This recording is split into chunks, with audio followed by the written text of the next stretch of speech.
इधर तो चिता पे आदमी लेटा हुआ है और इधर भगवान प्रकट हो गए अपना चतुर्भुज रूप धारण करके। गांव की सब पब्लिक देखती रह गई। नमस्कार साथियों, आपके अपने YouTube चैनल पर सभी का हार्दिक स्वागत है। आज की मैं कहानी लेके आया हूँ एक कंजूस जिसका नाम था दानचंद। नमस्कार दोस्तों, शुरू करते हैं कहानी। एक बार एक गांव में एक महात्मा जी आए हुए थे, तो वहाँ पे भागवत पुराण हुआ 7 दिन का। उन्होंने गांव वालों से बोला कि गांव वालों सब कोई एक एक नियम धारण कर लो। तो दोस्तों सभी ने कोई व्रत धारण किया, किसी ने कोई बुराई छोड़ी, जैसे बीड़ी पीना, सिगरेट पीना, हुक्का पीना। सब ने कोई न कोई एक व्रत धारण कर लिया। अब एक आदमी था दानचंद, उसको बोला कि महाराज तुम भी कुछ एक नियम ले लो। कि भाई और तो मैं कोई नियम नहीं ले सकता, लेकिन मैं ये नियम ले सकता हूँ कि मैं किसी को कुछ ज़िंदगी में देऊँगा नहीं। कि चलो तुम यही नियम ले लो, पर इसको तो अच्छे से निभाना कम से कम। और कुछ दान पुण्य अच्छा काम नहीं कर सकते हो तो इसको तो अच्छे से निभाना। कि हाँ महाराज, इसको तो मैं अच्छे से निभाऊंगा।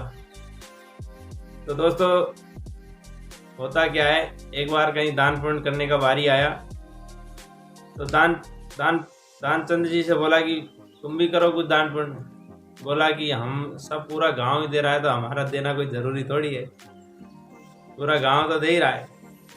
फिर बोले कि चलो तुम भी कुछ न कुछ दे दो। अब वो पहले की ज़माने की बात है दोस्तों। एक उसके हाथ में चांदी का सिक्का घर से लाया और देने के लिए सोच रहा था, मुट्ठी में दबाए हुआ था कि इसको देऊँ कि नहीं देऊँ, देऊँ कि नहीं देऊँ।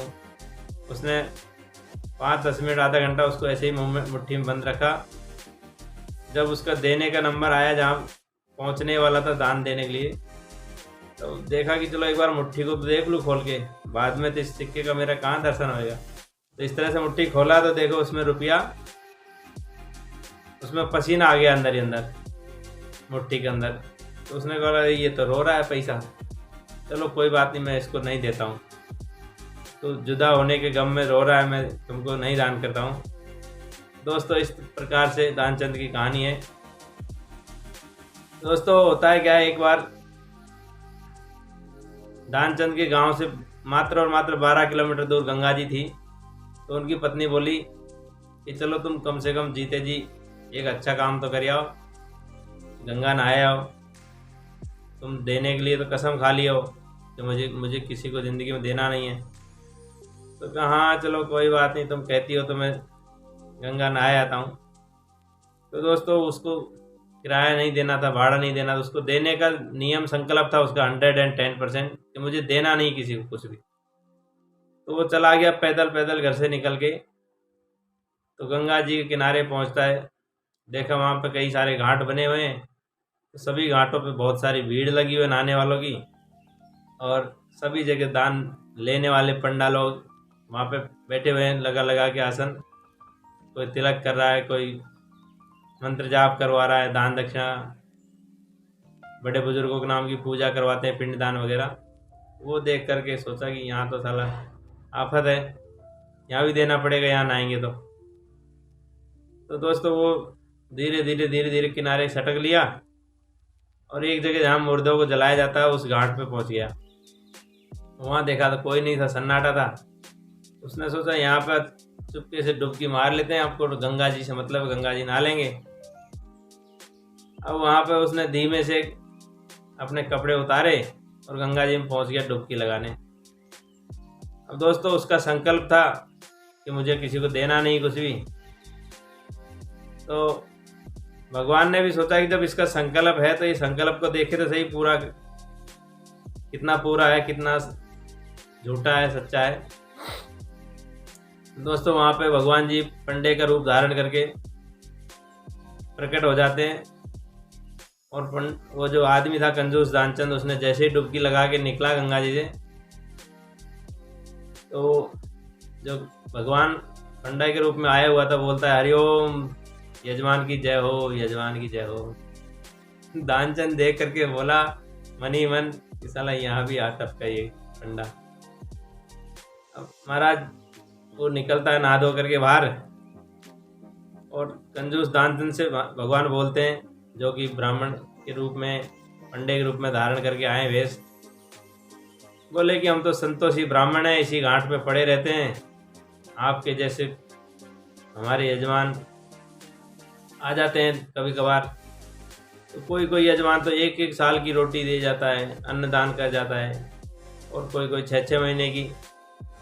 अब कंजूस दानचंद सोचे कि मैं तो इसको एक टाइम का रोटी का पैसा नहीं देना चाहता, क्योंकि मैंने तो संकल्प लिया हुआ है। भगवान जी भी चालाक थे कि तुमसे जो बन पड़े वही दे दो, कि मेरे को तो कुछ देना नहीं, मेरे पास तो कुछ भी नहीं, कि तुम उधार ही बोल दो, मैं तुम्हारे गांव में आके ले लूँगा। अब दानचंद भी थोड़ा चालाक था कि साला 10 इसको एक धेला बोल देते, बहुत कम से कम रकम होती थी उस ज़माने में, कि धेले के लिए कौन इतना किराया भाड़ा लगा के आएगा। तो उसने कहा कि उधार में मैं एक धेला दान बोल देता हूँ। अब दोस्तों वो तो भगवान थे, थोड़ी देर बाद कि चलो तुम्हारे गांव आके ले लेंगे धेला को, ऐसा कह के अंतर ध्यान हो गए थोड़ी दूर जाके। अब वो दानचंद भी गंगा नहा करके धीमे धीमे करके पैदल पैदल पैदल पैदल अपने घर आ जाता है। आ करके आराम आराम किया।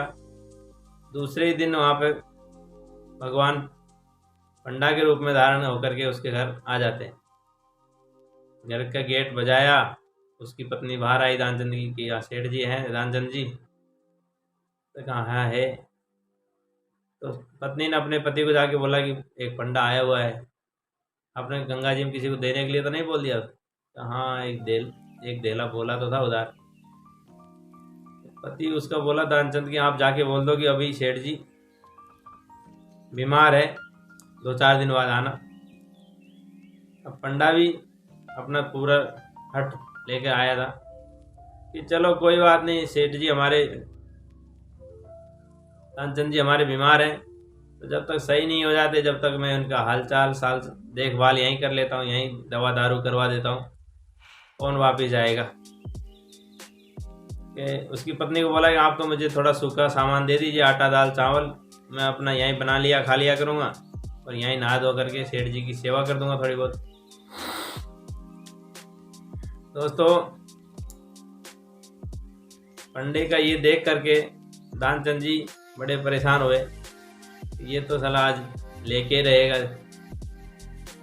अब थोड़ी देर वो जब 2-4 घंटे बाद कहीं नहीं गया पंडा जी, तो उसने कहा कि ऐसे जाके बोल दो कि वो तो सुरक्षित हार गए, वो तो मर गया अभी, मैं थोड़ी देर सांस रोक लूँगा, कोई बात नहीं। पत्नी जाके बोली कि वो तो अभी गुजर गए। अब तो पंडा बोला है हाय राम, मेरा यजमान इतना जल्दी इतना अच्छा था, ऐसे क्या हो गया, भगवान तेरी लीला को तू ही जाने, ऐसे करके बोलने लगा। तो क्या अब तो कोई बात नहीं, अब गुजर ही गए तो क्या कर सकते हैं। अब तुम अकेली औरत जात कहाँ गांव में खबर करती फिरोगी, मैं ही गांव में सब गांव वालों को खबर कर आता हूँ, जब तक इनका फिर अंतिम संस्कार के लिए लकड़ी वकड़ी तैयार करते हैं, काठी वाटी सजाते हैं। दोस्तों वो तो अंतर्यामी थे भगवान, उसको सब कुछ मालूम था। उधर सेठ भी अपनी चालाकी कर रहा था दानचंद, तो भगवान ने हजारों रूप धारण किए और घर घर जाकर के सब जगह खबर कर दी कि आज दानचंद सुरक्षित हार गए, दानचंद सुरक्षित हार गए, दानचंद सुरक्षित हार गए। उधर गांव वाले फटाफट से सब उसके घर आ जाते हैं। दोस्तों काठी सजाई जाती है, जो कि बांस की लकड़ी की बनाई जाती है। दानचंद जी अपना सांस रोके पड़े हैं और अपने संकल्प पे अटल, बिल्कुल टोटल। उसको तो जो संकल्प लिया था उसको पूरा करना था कि चलो भाई आज जो होगा देखा जाएगा। पहुँचते हैं लकड़ियों पे धरा, काठी में धरा आ गया। अब जा कर के लकड़ियाँ शमशान घाट में सजा दी गई है, पंडा भी साथ में ही पहुँच गए, सब लोग जलाने की तैयारी कर रहे थे। तो गांव वालों से बोला पंडा की मैं कुछ इसके कान में मंत्र उच्चारण करना चाहता हूँ। बोला कि ठीक है महाराज करिए। अब वो बोला कान में कि आया हूँ वैकुंठ से तुम हित नाता जोड़, मांग सके तो मांग लो, जो वरदान कुछ मांगना है मांग लीजिए। अब पंडा ने जो इस जैसे ही उसके कान में मंत्र फूका है, कंजूस दानचंद ने आंखें खोली, देखा तो वही पंडा, चुपचाप से दोबारा आंख बंद कर लिया। तो दोस्तों, चाहे भले ही से दानचंद कंजूस था, उसने एक नियम धारण किया कि मैं जिंदगी में कुछ किसी को दूंगा नहीं। अपने वो संकल्प पर अड़िग रहा, तो अपने संकल्प पे वो अड़िग रहा तो उसको उसी संकल्प ने भगवान से मिला दिया। तो आज इस तरह की ये सच्ची घटना है जो कि पूर्व पहले के ज़माने की है। तो दोस्तों, दानचंद ने पंडा से बोला कि आप तो खाली जो धेला मांग रहे थे उसको ही छोड़ दीजिए, मुझे और कुछ नहीं वरदान मांगना। तो ऐसी है आज की घटना दोस्तों। आप सभी को राम राम। हमारे चैनल पे अगर कहानी अच्छी लगी हो तो शेयर करना, लाइक करना, कमेंट्स करके बताइएगा दोस्तों। थैंक यू, हरिओम, सभी को राम राम।